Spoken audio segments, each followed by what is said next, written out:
able-bodied kids and stuff, and we just said something like, just go home, you touros. And then it was like just this rowdiness happening, and just we're like, oh, we just want to have a good time. They're like, yeah, so do we. So they just went their own way, and so did we. 20 metres down the road, next minute, Rex Hunt's son just hit my friend across the back of the head, and then he turned around, just started like just defending himself, and then Rex Hunt's come in trying to defend his son, hit the same dude that his son hit. He's turned around again, dropped Rex Hunt. Rex has portrayed this as a bunch of drunk kids, you know, going after him, when he was the only one intoxicated. All the kids involved were straight-edge kids. What's that mean? Which means they don't drink, they don't smoke, they don't party, they don't take any recreational drugs. They don't go out looking for violence. They're just now that's a bold statement, but so proud are these kids of their lifestyle, they tattoo themselves with their beliefs. Drug-free, peaceful and proud of it. Straight edge. People like me and my friends who are actually committed to what we say we are and the X's we wear in our hands, we're getting blatantly singled out due to other kids' bullshit, and it's not fair. Like, for instance, I was walking through the top park eating a croissant, had shorts and a shirt on. I was walked up to by 5 police officers who said that I was under arrest because I look like I'm straight edge. Not the fact that I was straight edge, but because I look like I'm straight edge, and they said that I look like a gang member and I'm not wanted in this town. All I did was come down for my band to practice and to hang out with my friends for New Year's Eve. I asked the police officer, and this is the thing that made me the most angry, is I asked the police officer if I was targeted because I'm tattooed, and the police officer replied with yes. The Yak needs a place of public entertainment licence. In 2000, that place of public entertainment licence lapsed. It's called a Pope licence.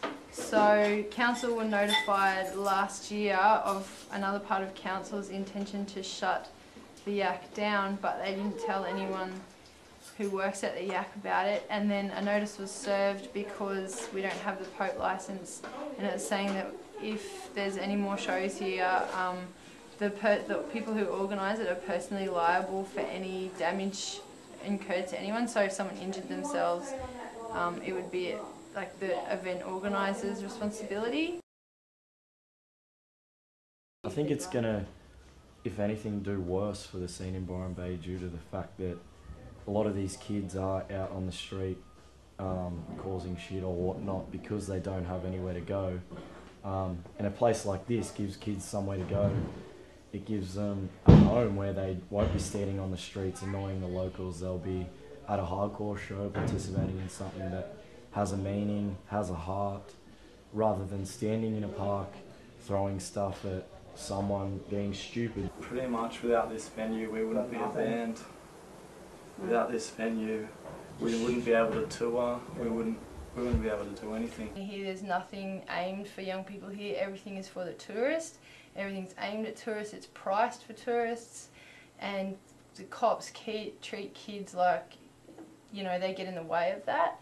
So if there was no shows here at all, then there'd be zero for young people to do in this town, and I think that the recent problems that we've seen with street violence would just escalate out of control. It's basically all the kids in this town have. Other than coming to shows, they stand outside the bakery on a Friday night and insult tourists walking past, so shows are about it really. If you're going to kill a venue, you're going to kill a lot of the chance a lot of kids will have, like playing in a band or something, and which pretty much sends like more kids are doing fucking shitty things around town. Getting drunk, taking drugs. Yeah, this is a stoner town. Yeah, it's very easy. It's very easy with a lot of people in this town as well. Like for a lot of kids to get caught in that mindset and just forget about all this stuff. There's no other venues in this town. That's the thing. Like this is the one and only venue. I think there's a petition going around to keep this place going, to get the council off their asses in Mullum, whatever the fuck they do. So go up and sign it. Your dad can't speak down. Why won't you let this go? I never thought you'd go that low. I just think like this place is just as much of the hardcore scene as any one of the kids. So it's kind of like this venue dies, it's like you're kind of losing someone that's like a big significant part in the hardcore scene. Like it's like to me feels like a band's breaking up or something, having to be told that this could be the last time I'll get to play it.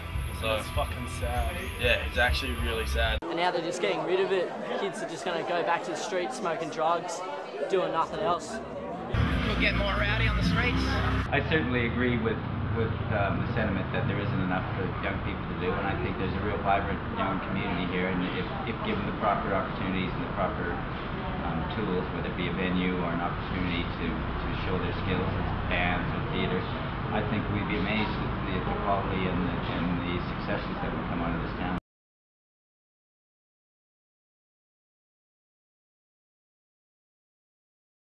The meeting the other day was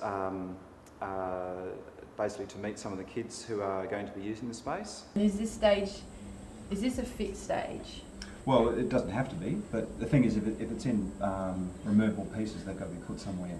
They're basically kids from the hardcore bands and the dance party scene, who are the ones who are basically going to be using the big room that we're looking to do the upgrade work to see what their requirements were for how they want to use the space.